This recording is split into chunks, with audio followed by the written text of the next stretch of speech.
बिस्मिल्लाहिर्रहमानिर्रहीम बिस्मिल्लाहिर्रहमानिर्रहीम। अस्सलाम वालेकुम डियर स्टूडेंट। आज जो हमारा है 10th क्लास का थ्योरम का जो कोर्स चल रहा है, आज हम उस पे लेक्चर नंबर 8 तक पहुंच गए हैं और हमारे जो थ्योरम है आज 9.5 है और ये आपको पता है कि ये सर्कल से वाबस्ता है। तो ये सर्कल से वाबस्ता कुछ चीज़ें हैं जो कि हम सीखना पसंद करेंगे। मैं आपको बताऊंगा तो आप इसको नोट कर लें क्योंकि ये थ्योरम में हमें आगे चाहिए होगी। ये अगर हम समझ लें कि ये एक सर्कल है तो ये सर्कल में क्या हो जाएगा, इसका ये सेंटर होता है तो इसके ये दो पॉइंट्स के दरमियान जो ये डिस्टेंस होता है या जो लेंथ होती है तो ये इसको क्या कहते हैं, इसको कार्ड कहते हैं। और कार्ड चाहे सर्कल सेंटर से पास हो या किसी दूसरी जगह से पास हो तो इसको कार्ड ही कहते हैं। लेकिन अगर कोई स्पेशल कार्ड जो सिर्फ सेंटर से पास हो तो उसी कार्ड को हम डायमीटर कहते हैं। जबकि ये कार्ड के लिए जरूरी नहीं है कि वो सेंटर से पास हो, वो किसी भी सर्कल के दो पॉइंट के दरमियान है वो फासला होता है। तो अब हम क्या कर रहे हैं, ये हो गई हमारी कार्ड। इसके बाद परपेंडिकुलर होता है, ये एक हमने थ्योरम पढ़ा था कि जब भी एक कार्ड हो और सेंटर से एक परपेंडिकुलर ड्रा हो। ये परपेंडिकुलर है, परपेंडिकुलर किसको कहते हैं, एक स्ट्रेट लाइन होती है जो जिसके ऊपर भी परपेंडिकुलर आ जाता है तो इसका मतलब है कि वहां पे दोनों साइडों पे कौन सा एंगल बनेगा, 90 का एंगल बनेगा। तो ये क्या हो जाएगा, ये परपेंडिकुलर हो जाएगा। और परपेंडिकुलर जब भी सेंटर से कार्ड पर आएगा या इसके ऊपर पड़ेगा तो ये क्या हो जाएगा, ये यहाँ पे 90 का एंगल बनाएगा, ये परपेंडिकुलर होगा। और दूसरी बात ये है कि ये उस कार्ड को इक्वी डिस्टेंस पे कट करेगा। मतलब ये है कि अगर ये ए बी है और ये इसके बीच में हम किसी पॉइंट को सी को ले लें तो अगर ये इसके ऊपर अगर हम कार्ड डाल दें तो ये इसको क्या कर देगी, सेंटर से जो कार्ड होती है ये इसको बिल्कुल दो बराबर बराबर हिस्सों में इसको डिस्ट्रीब्यूट कर देगी। तो इसका ये हिस्सा जो होगा ए सी ये इक्वल हो जाएगा बी सी के, यानी कि ये पार्ट और ये पार्ट इसका इक्वल हो जाएगा क्योंकि इस परपेंडिकुलर जब सेंटर से आता है तो ये कार्ड को दो इक्वल हिस्सों में डिस्ट्रीब्यूट कर देता है। तो ये हमारा एक थ्योरम था 9.3 जिसको हम पीछे थ्योरम में हम इसको डिस्कस कर चुके हैं। इसके बाद एक और चीज जो होती है वो है सेगमेंट एडिशन पोस्टुलेट। जब ये एक लाइन सेगमेंट दी गई हो या लाइन दी गई हो और इसका नाम अगर फॉर एग्जांपल हम ए बी मान ले देते हैं और इसके बीच का कोई पॉइंट है सी, तो ये इसका मतलब ये है कि अगर इसका ये पार्ट ए सी और ये बी सी अगर हम इसको ऐड करें तो ये क्या बनता है, इसका बड़ा पार्ट है ए बी बनता है। इसी को हम बार बार कितने थ्योरम में डिस्कस कर चुके हैं, 8 चैप्टर के थ्योरम में भी डिस्कस कर चुके हैं, अब 9 चैप्टर के थ्योरम में भी हमें ये जरूरत पड़ रही है। तो इसी को कहते हैं कि ये एडिशन हो रही है किस चीज की, सेगमेंट्स की। तो इसे कहते हैं एडिशन ऑफ सेगमेंट पोस्टुलेट। तो ये हम आर्ग्यू कर चुके हैं। तीसरी बात, जब भी हम दो ट्रायंगल को आपस में हम कॉन्ग्रुएंट प्रूव करते हैं तो ये ट्रायंगल की तीन साइड्स होती हैं और उसी तरह उसकी तीन एंगल्स होते हैं। तो जब ये कॉन्ग्रुएंट प्रूव हो जाती हैं तो ये क्या हो जाता है, इसकी करस्पॉन्डिंग साइड्स आपस में इक्वल हो जाती हैं और करस्पॉन्डिंग एंगल्स भी इसके आपस में कॉन्ग्रुएंट हो जाते हैं। तो करस्पॉन्डिंग साइड्स तो आपस में प्रूव हो रही है, लेकिन इसके लिए हमें इन 6 साइड्स और 6 एंगल्स के लिए 6 साइड्स और एंगल जो है इनमें से पहले हम अगर कॉन्ग्रुएंट प्रूव करते हैं तो हमें सिर्फ 3 का कॉन्ग्रुएंट प्रूव करना होगा। क्या होगा, 3 को अगर कॉन्ग्रुएंट प्रूव कर ले तो इसका मतलब है कि ये दोनों ट्रायंगल्स आपस में क्या हो गई हैं, बस कॉन्ग्रुएंट हो गई हैं, चाहे साइड्स हो चाहे दो साइड्स और एंगल हो। तो ये 5 कंडीशंस को हमने कंडीशन में से किसी भी कंडीशन तक हमें इसको लाना होगा। अगर वो 5 कंडीशन में से किसी एक कंडीशन तक इसको ले आए तो वो उनमें से हम उसको कह सकते हैं कि ये दोनों ट्रायंगल्स क्या हैं, आपस में कॉन्ग्रुएंट हैं। उन्हीं 5 कंडीशंस को मैं अपने 9.1 के थ्योरम में डिस्कस कर चुका हूं। लेक्चर नंबर 4 था, उसमें हमने डिस्कस किया था। आप उस लेक्चर को देख लें तो उसमें मैंने तफसील से सब कुछ बताया है। यहाँ पे सिर्फ मैं एक एचएस की कंडीशन आपके सामने पेश कर रहा हूं कि जब भी एक राइट एंगल ट्रायंगल हो तो उसमें एक डेफिनेटली एक परपेंडिकुलर होगी, एक साइड है यानी कि 90 का एंगल होगा। परपेंडिकुलर और 90 दोनों एक ही चीज के दो नाम हैं, क्योंकि जब भी परपेंडिकुलर बनेगा 90 का एंगल बनेगा और जब भी 90 का एंगल होगा तो क्या बनेगा, परपेंडिकुलर बनेगा। तो ये क्या हो जाएगा, ये परपेंडिकुलर हो तो उस परपेंडिकुलर की अपोजिट साइड जो होगी हाइपोटेन्यूज कहलाएगी, ये राइट एंगल ट्रायंगल की।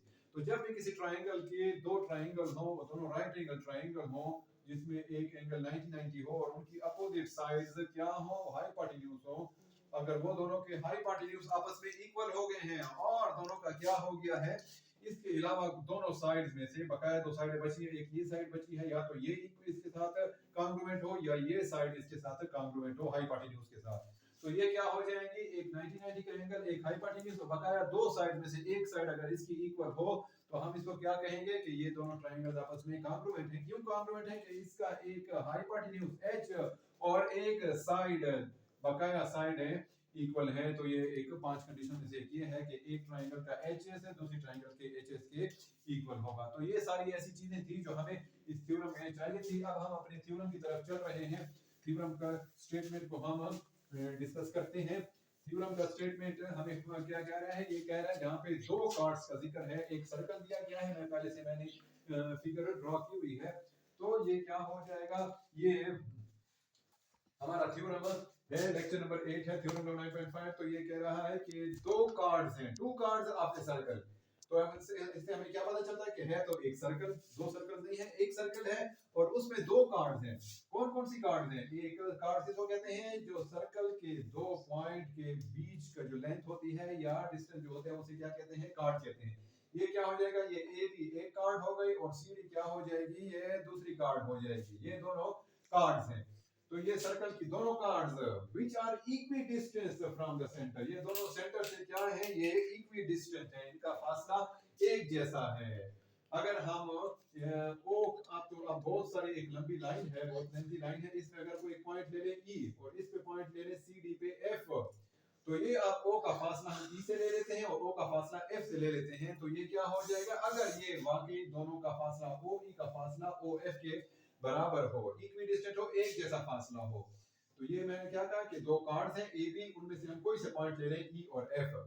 तो ये अगर ये ओ ई का फासला ओ एफ के बराबर हो, वाकई अगर वो दोनों डिस्टेंस एक जैसा हो, तो वो क्या होंगे? दोनों कार्ड्स आपस में भी बराबर होंगे, क्योंकि ओ ई और ओ एफ, ये ई और एफ कहां पे वाक़ई हैं? ये ए और बी पे वाक़ई हैं, ए बी पे और सी डी पे वाक़ई हैं। तो अगर ओ ई इक्वल होगी ओ एफ पे, तो ये समझ लें कि ये दोनों कार्ड भी आपस में फिर इक्वल होंगे। तो अब हम ये गिवन की तरफ चल रहे हैं, ये मैंने स्टेटमेंट आपको समझा दिया है। तो अब हम चलते हैं अपने गिवन की तरफ। गिवन क्या है? सबसे पहले तो बात है इसमें ए सर्कल। तो हम कहते हैं कि ए सर्कल, और जब भी वो सर्कल होगा तो उसमें क्या हो जाएगा? उसका एक सेंटर होगा। तो हम कहते हैं कि a circle having centre 8 point O, एक सर्कल है जिसका सेंटर क्या है? ओ है। और A B and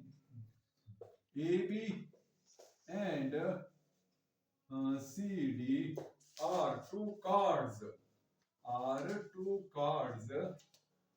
the circle है। अब क्या करते हैं? ये ए बी और सी डी दो क्या है? दो कार्ड्स हैं। अब हम क्या कहते हैं? Draw two perpendiculars. हम क्या करते हैं? ये हमें चाहिए तो ये था कि हम इसको कंस्ट्रक्शन में लिखते हैं, लेकिन अभी हमें इसकी जरूरत है तो हम इसको कंस्ट्रक्शन वाले काम को इधर ही हम गिवन में भी लिख सकते हैं। तो ये क्या हो जाएगा? Draw two perpendiculars. कौन कौन से परपेंडिकुलर है? ये ओ से ई तक का एक परपेंडिकुलर है, सेंटर से ओ से ई, तो इसको हम क्या कहते हैं? ओ परपेंडिकुलर है। ड्रॉ टू परपेंडिकुलर, एक है ओ ई और दूसरा कौन सा है? And O F. ये दो परपेंडिकुलर हैं, एक ये परपेंडिकुलर है ओ ई और एक ये है ओ एफ। ये दोनों परपेंडिकुलर हैं। कहां पे हैं? परपेंडिकुलर ऑन, ये है एक है, ये वो कहां पे परपेंडिकुलर है? ए बी के इस लाइन के ऊपर ये परपेंडिकुलर है। जरूरी नहीं है परपेंडिकुलर ऐसे ही होता है, परपेंडिकुलर ऐसे भी हो सकता है, परपेंडिकुलर ऐसे भी हो सकता है, परपेंडिकुलर ऐसे भी हो सकता है, ये सिर्फ लाइन के ऊपर डिपेंड करता है। अब लाइन ऐसी है तो इसके ऊपर परपेंडिकुलर ऐसे ही हो गया, तो हो नहीं सकता कि ऐसे परपेंडिकुलर हम डाल दें। तो ये क्या हो जाएगा? हम दो परपेंडिकुलर ड्रा कर रहे हैं, एक है ओ ई और दूसरा है ओ एफ। कहां पे? ए बी और सी डी दोनों के ऊपर। On A B and C D, A B और सी डी के ऊपर हम दो परपेंडिकुलर ड्रा कर रहे हैं।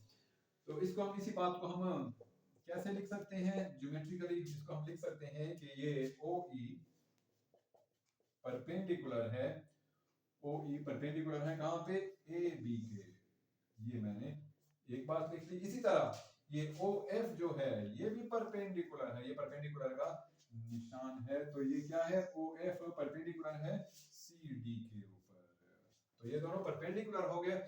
अच्छा, तो अब हम क्या कहते हैं? परपेंडिकुलर हो गए, तो अब हम इसको क्या करते हैं? परपेंडिकुलर। तो हम कह रहे थे कि ये क्या है, ये दोनों परपेंडिकुलर है, ओ ई परपेंडिकुलर है ए बी पे और ओ एफ परपेंडिकुलर है सी डी पे। अब ये तो परपेंडिकुलर तो है, साथ में क्या है, two chords of a circle are equidistant from the centre, ये दोनों सेंटर से एक फासले पर हैं। तो ये क्या हो जाएगा, इनका डिस्टेंस ये ओ ई का और ओ एफ, ये दोनों आपस में क्या हो जाएगी, इक्वी डिस्टेंस। इक्वी डिस्टेंस हो गया, अगर ये 4 सेंटीमीटर है तो ये भी 4 होगा, ये 10 है तो ये भी 10 सेंटीमीटर होगा। तो अगर 4 और 4 है 10 और 10 है तो ये दोनों आपस में इक्वल नहीं हो गए, तो दोनों इक्वल हो गए, तो हम इसको लिख सकते हैं आल्सो, हम इसको क्या लिख सकते हैं कि ये ओ ई जो है ये डिस्टेंस कॉन्ग्रुएंट है कहां पे, ओ एफ पे। ये बात उन्होंने खुद कही है कि two chords of a circle equidistant from the centre, two chords of a circle are equidistant from the centre. तो ये मैंने क्या कर दिया, दो कार्ड्स हैं, ये कार्ड्स हैं, उनमें से हम सब कार्ड्स को तो नहीं ले सकते, उनमें से किसी पॉइंट को ले लेंगे। तो ये मैंने पॉइंट ले लिया उसका ओ ई, और ये मैंने ओ एफ ले लिया, और ये सेंटर से क्या है, इक्वी डिस्टेंस पे है। तो ये हमारा क्या हो गया, ये हमारा गिवन हो गया। अब हम चलते हैं टू प्रूफ की तरफ। तो प्रूफ हमारा क्या है, टू प्रूफ,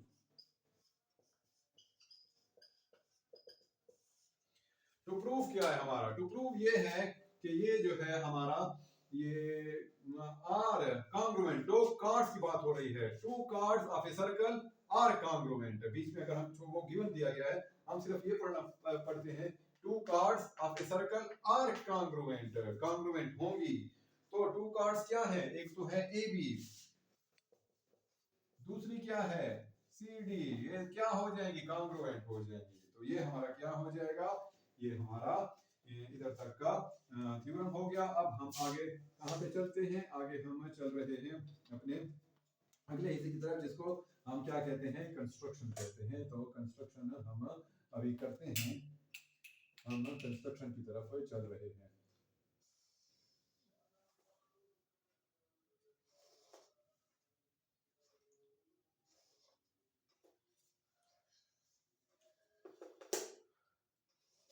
ये मैं लाइन ड्रॉ कर रहा हूं कि ये फिर हमारे लिए बाद में प्रॉब्लम क्रिएट ना करे, ये हो जाएगा। अब हम क्या करते हैं, कंस्ट्रक्शन करते हैं।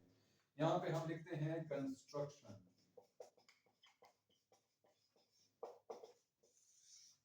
कंस्ट्रक्शन क्या कह रहा है, जॉइन, क्या करते हैं, ओ को हम ए और सी से जॉइन करते हैं, बस ये हमारा सिर्फ सिंपल सा कंस्ट्रक्शन हो गया। यहाँ पे लिखते हैं join, join O to A and C. यहाँ पे आप उसको जूम करके देख सकते हैं कि join O to A and C, ये हमारा क्या हो जाएगा, कंस्ट्रक्शन हो जाएगा। अब हम चलते हैं अपने प्रूफ की जानिब। तो प्रूफ हमारा क्या हो जाएगा, यहाँ पे हम लिखते हैं प्रूफ। अब हमारा ये एक किस्म का केस शुरू हो गया है। यहाँ पे हम लिखते हैं स्टेटमेंट्स,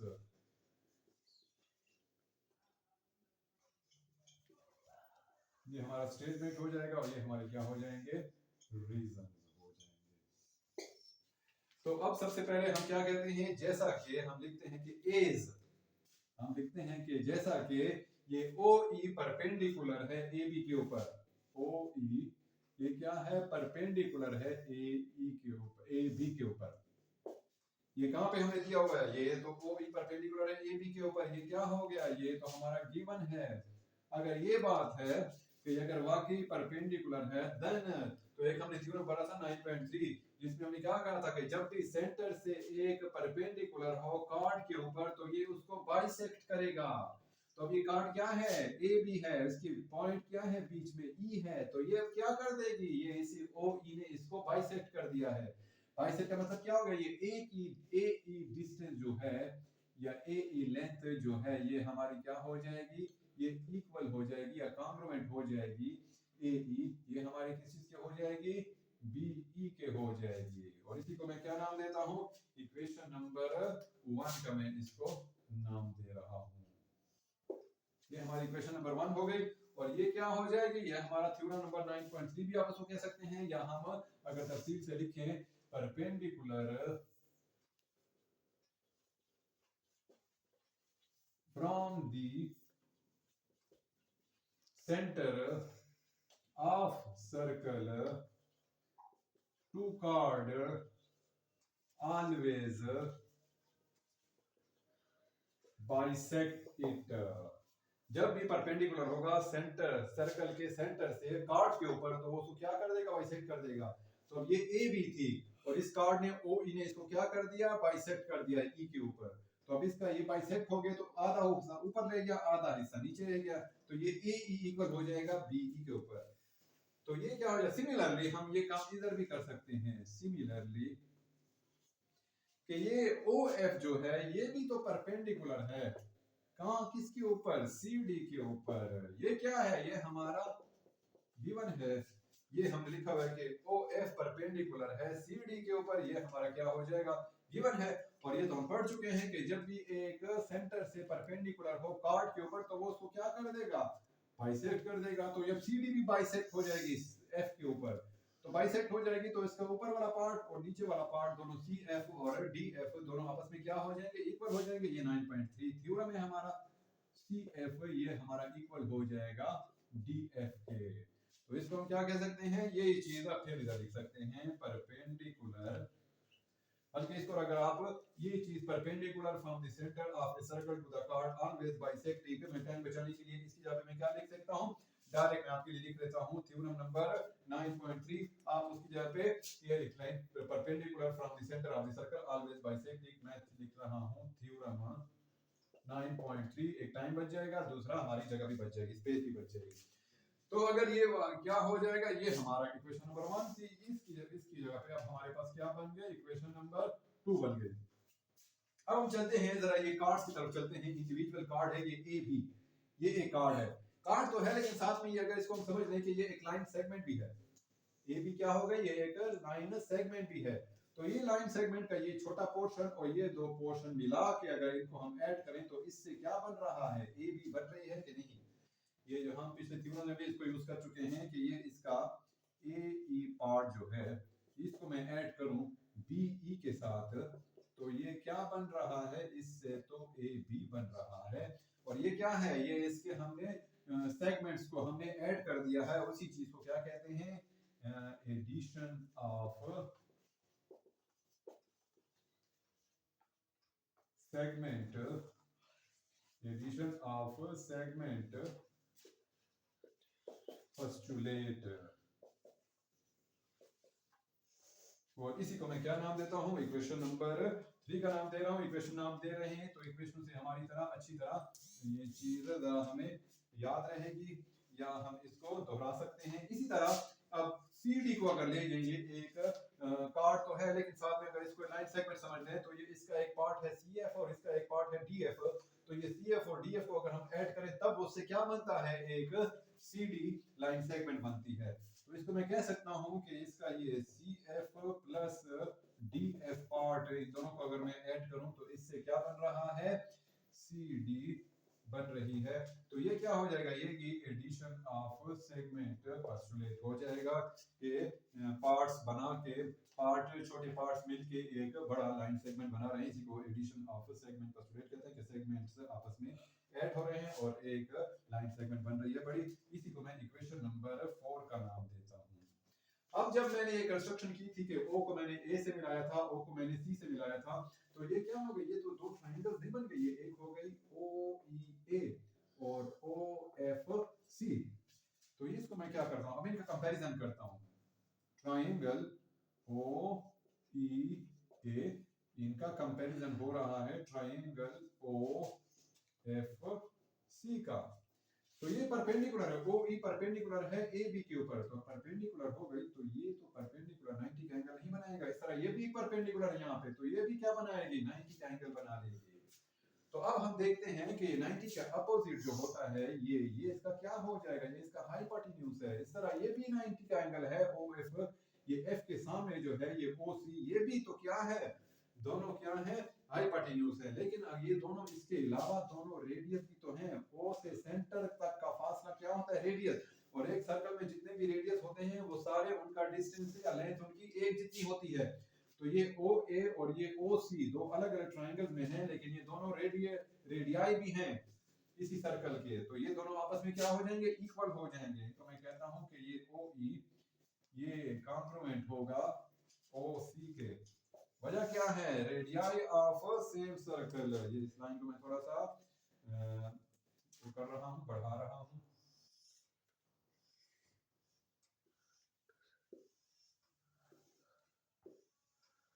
तो मैं इसको लिख रहा हूँ रेडियाई ऑफ, एक होता है रेडियस और एक से ज्यादा हो जाए तो फिर वो रेडियाई बन जाते हैं। रेडियाई ऑफ सेम सर्कल, तो एक सेम सर्कल में जितने भी रेडियाई होंगे, चाहे 10 हो, 20 हो, 50 हो, 100 हो, जितना बड़ा सर्कल होता है ज्यादा रेडियाई होंगे, क्योंकि सर्कल बनता ही पॉइंट से है, तो हर एक पॉइंट के ऊपर एक रेडियस बनता है। तो ये क्या हो जाएगा, ओ ई इक्वल हो जाएगा ओ सी के। तो ये क्या है, रेडियाई ऑफ सेम सर्कल, तो ये भी आपस में इक्वल होंगे। इस तरह हमने ये ओ ई इक्वल होगा ओ एफ के, ये हमें पहले से इसमें बताया गया, इक्विडिस्टेंट है दोनों कार्ड्स सेंटर से। तो ये हमारा गिवन है ओ ई इक्वल है ओ एफ के। तो इसी को मैं हम इस ट्रायंगल में ये ओ ए पार्ट जो है ये ओ एफ के इक्वल है, साथ में इसका क्या है, ये एंगल भी है, ओ ई कॉन्ग्रुएंट होगा ओ एफ के। ये क्यों, ये हमें गिवन है, दिया क्या है। और जब भी हमें कोई चीज दी गई होगी तो वो हमेशा रूल्स एंड रेगुलेशन के नीचे ही आएंगे, वो रूल्स एंड रेगुलेशन के खिलाफ तो दे नहीं सकते, गलत चीज तो हम दे नहीं सकते। तो ये भी ऑलरेडी प्रूव्ड है, उन्होंने पहले से चीज ही ऐसी दी है हमें, ये पार्ट्स ही ऐसे दिए हैं जो आपस में इक्वल हैं, जिसको हम अपने थ्योरम के तौर पर इसको यूज कर सकते हैं। उसके बाद हमारा क्या है, ये इस ट्रायंगल में एक 90 का एंगल है ई, और ये इस ट्रायंगल में क्या है, एक एफ ट्रायंगल, ये एफ का एंगल जो है ये 90 है, तो दोनों 90 90 तो इक्वल हो गए ना। तो इस तरह हम कह सकते हैं कि एंगल ओ ई ए ये इक्वल होगा एंगल, इसको मैं एंगल लिख रहा हूं, एंगल ओ एफ सी के। बोथ क्या हैं, बोथ आर 90 डिग्री एंगल्स, या बोथ आर राइट एंगल्स, हम ये भी कह सकते हैं। तो इस बात से तो ये प्रूफ हो गया कि दोनों ट्रायंगल्स क्या हो गई, तो हम कह सकते हैं हेंस ट्रायंगल ओ ओ ई ए ये हमारा क्या हो जाएगा, कॉन्ग्रुएंट हो गई ट्रायंगल ओ एफ सी के। क्यों, ये एक का हाइपोटेन्यूज है और दूसरी साइड है इक्वल है दूसरे के हाइपोटेन्यूज और साइड के। इस ट्रायंगल का ये ओ ए जो है ये ई के सामने आ रहा है, और 90 के एंगल के सामने जो भी होते हैं वो हाइपोटेन्यूज है। जरा ये एफ है, ये 90 का एंगल है, इसके सामने इसका क्या हो जाएगा, ओ सी, ये हाइपोटेन्यूज है, तो एक का हाइपोटेन्यूज दूसरे के हाइपोटेन्यूज के इक्वल है, और इसी तरह एक साइड है इनकी ओ ई इस ट्रायंगल की, ये ओ एफ के इक्वल है। तो अब हम आगे चलते हैं, अपने थ्योरम को आगे बढ़ाते हैं, और तो ये अब दोनों ट्रायंगल्स तो आपस में इक्वल हो गए, ये ओ ई ए और ओ एफ सी दोनों ट्रायंगल आपस में क्या हो गए, कॉन्ग्रुएंट हो गए। अगर दोनों ट्रायंगल हो गए तो इसकी सारी साइड्स और सारे एंगल्स आपस में इक्वल हो गए, क्योंकि ट्रायंगल्स कॉन्ग्रुएंट हो गई।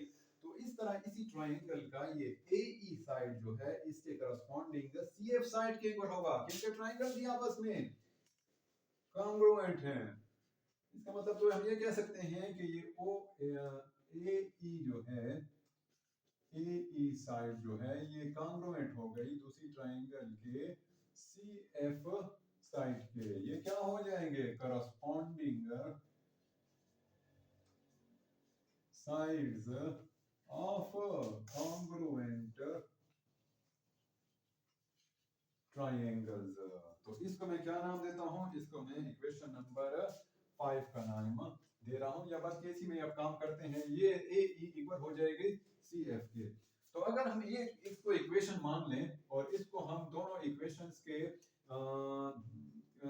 2 में मल्टीप्लाई कर दें, तो ये क्या हो जाएगा, इसको हम बना देंगे 2ae, ये कॉन्ग्रुएंट हो जाएगा 2cf multiplying both sides by multiplying both sides by 2, दोनों साइड्स को हमने 2 से मल्टीप्लाई कर दिया है। तो अगर हमने 2 से मल्टीप्लाई कर दिया है तो इसका मतलब है कि ये ए ई 2 दफा है, 2 टाइम्स है, तो 2 टाइम्स है तो हम इसको 2 दफा लिख सकते हैं ऐसे, ए ई प्लस ए ई, ये लाइक टर्म्स है, अगर इनको हम एक इसके सामने एक है तो अगर इसको ऐड करें तो वही फिर 2 ए ई आ जाएगा। तो अपनी सहूलियत के लिए हमने इसको दो हिस्सों में बांट दिया है, ए ई प्लस ए ई। इसी तरह ये सी एफ भी 2 दफा है, 2 टाइम्स है, तो इसको भी हम ऐसे लिख सकते हैं C F plus C F, C F plus C F, C F plus C F. तो हमने क्या कर दिया, वो ही हमने इसको 2 दफा लिख लिया है, ए ई प्लस ए ई और C F plus C F. अब हमने ये भी पढ़ा था इक्वेशन नंबर 1 में कि ये ई ई के किस चीज के इक्वल है, बीई के इक्वल है, ए ई इक्वल है बीई के। तो यहाँ पे क्या लिख सकते हैं, ए ई को मैंने अपनी जगह पे लिख लिया, लेकिन दूसरे ए की जगह पे मैंने क्या लिख लिया, बीई मैं लिख सकता हूँ इसकी जगह पे, ये फ्रॉम इक्वेशन 1। और इस तरह ये सी एफ है और ये दूसरा सी एफ इक्वेशन नंबर 2 से देखें, सी एफ किस चीज के ऊपर है, ये डी एफ है। तो ये दोनों आपस में इक्वल हैं, तो एक को मैं उठाकर दूसरी जगह पे लिख सकता हूँ। तो इसकी जगह पे मैंने सी एफ उठा लिया है और इसकी जगह पे मैंने क्या लिख लिया है, डी एफ मैंने लिख लिया है। और इसकी जगह पे मैंने क्या लिख सकता है, put values from equation 1 and equation 2, equation 1 और इक्वेशन 2 से मैंने डाल दिया है। लेकिन साथ में एक हमारे पास प्री इक्वेशन भी थी, A E plus B E, A E plus B equation number 3 देखें, ये किस चीज के इक्वल है, ये तो ए बी के है। तो इन दोनों की जगह पे मैं क्या लिख सकता हूँ, ए बी, इसी जगह पे मैं क्या लिख सकता हूँ, ए बी कॉन्ग्रुएंट हो जाएगी। और ये सी एफ और डी एफ इक्वेशन नंबर 4 में देखें, C F plus D F ये किस चीज के इक्वल है, ये तो सी डी के इक्वल है। तो इसकी जगह पे मैं क्या लिख सकता हूँ, सी डी। यहाँ लिख सकते हैं put values from equation 3 and equation 4, ये इक्वेशन 3 और इक्वेशन 4 से मैंने वैल्यूज डाल दी हैं। ये देखिए ए बी प्रूफ हो गया है सी डी के, और ये तो हमारा रिक्वायर्ड प्रूफ था। ये यहाँ पे मैं इसको हाईलाइट कर रहा हूँ आपके लिए, ये तो हमारा रिक्वायर्ड प्रूफ था कि ए बी जो है वो सी डी के कॉन्ग्रुएंट है, और यहाँ पे ये प्रूफ हो गया। तो हम इसको क्या सकते हैं, which is our required proof, which is our required proof. तो इससे हमें ये पता चल गया कि जब भी दो कार्ड्स हों सर्कल में और उनका डिस्टेंस इक्वी डिस्टेंट हो सेंटर से, ये ए बी समझने और सी डी दोनों अगर सेंटर से एक ही फासले पर हों, तो वो दोनों कार्ड्स आपस में क्या होंगी, कॉन्ग्रुएंट होंगी, इक्वल होंगी, और जब हमें जरूरत पड़ेगी हम इसको यूज कर सकते हैं। तो ये हमारा आज का थ्योरम था। तो थ्योरम खत्म, प्रूफ हो गया है। लेक्चर अपना खत्म करने से पहले आपसे एक दो रिक्वेस्ट करनी है कि हमारे चैनल को सब्सक्राइब करना ना भूलें। दूसरी बात ये कि हमारे चैनल्स को साथ हमारे वीडियोस को भी लाइक करना ना भूलें, कमेंट करना ना भूलें, और बेल का आइकन दबाना भी ना भूलें, उसको प्रेस करें, क्योंकि जब भी हमारी वीडियोस अपलोड होंगी तो आपको बर वक्त इसकी इंफॉर्मेशन आपको फौरन हो जाएगी। ये आप हमारे थ्योरम को स्टार्ट से लेकर एंड तक आप देख रहे हैं कि आप इसको नोट कर लें, इसको रोक के पॉज करके इसकी स्क्रीनशॉट ले लें या इसको जूम करके देख लें, क्योंकि थ्योरम्स काफ़ी लेंथी होते हैं और उनको अगर हमने पूरा करें एक ही दफ़ा में तो उसको हमें थोड़ा छोटा लिखना पड़ता है। तो ये अब क्या है, हमारा थ्योरम प्रूफ हो गया है। तो इंशाल्लाह इसके साथ ही हमारे 9th चैप्टर के जितने भी थ्योरम थे वो सारे प्रूव हो गए। इंशाल्लाह अगले लेक्चर में 9th लेक्चर में हम थ्योरम नंबर चैप्टर नंबर 10 को हम शुरू करेंगे। और जाते जाते हमारे चैनल को सब्सक्राइब, लाइक और बेल का आइकन दबाना ना भूलें, ताकि हमारी हौसला अफजाई हो और हम आपके लिए इसी तरह लेक्चर बनाते रहें और आपके नॉलेज में इजाफा करते रहें। इसके साथ ही हम आपसे खुदा हाफिज चाहते हैं।